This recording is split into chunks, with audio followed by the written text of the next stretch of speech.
Welcome again to Shelf Life Book Reviews Online. Thank you as always for taking the time to watch this video, which hopefully you do find informative, and the book I'm reviewing is one you will very seriously consider purchasing. And the book is Deadly Triangle: The Famous Architect, His Wife, Their Chauffeur, and Murder Most Foul by Susan Goldenberg. This is published by Dundurn and it retails for $23.99.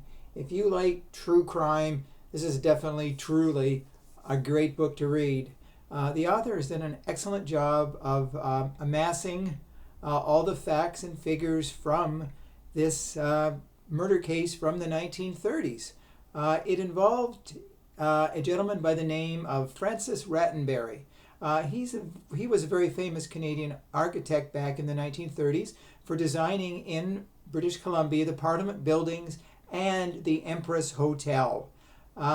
He was married previously, and then he met a lady by the name of Elma, and she'd been married twice before. Her first husband died during the First World War, and then she remarried, divorced, and then she met Francis, and she became Elma Rattenbury. And after they got married, they decided to move to England. And things were going well. They had a child, and it was Elma suggested that they should have a chauffeur. So they hired a gentleman by the name of George Stoner. He actually said he was in his early 20s, but he was only 17 at the time.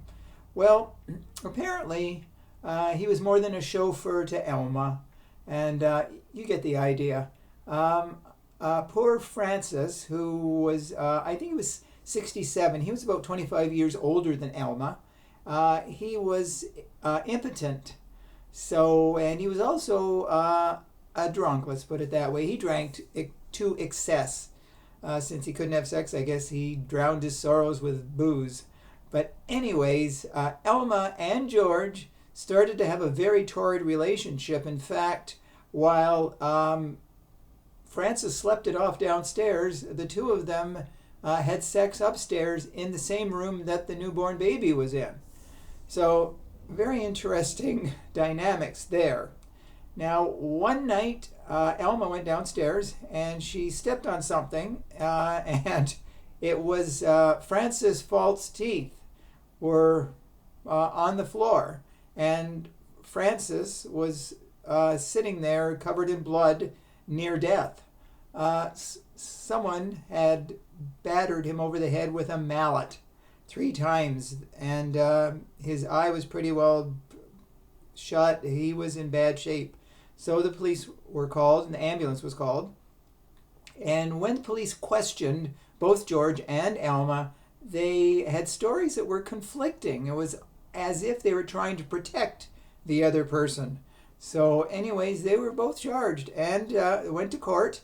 And George basically admitted that he did hit Francis over the head with a mallet 3 times. Now, obviously they wanted to get rid of the husband so the two could carry on their torrid relationship. And so anyways, long story short, George Stoner was convicted and sentenced to death.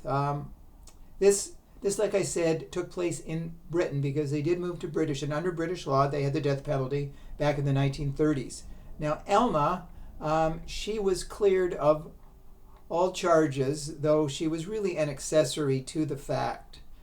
But as time progressed, Elma became very saddened by the fact that George was in jail facing the death penalty. So one day she bought herself a knife. She went down to the riverside and she stabbed herself several times in the chest very hard, putting the knife through her chest, and she collapsed into the river. Someone saw this happen and they ran for help. They tried to get a big long pole, and they did manage to bring her back to shore, but she was already dead.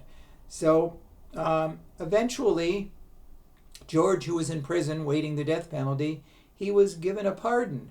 So he was released from jail, but he was sort of on parole.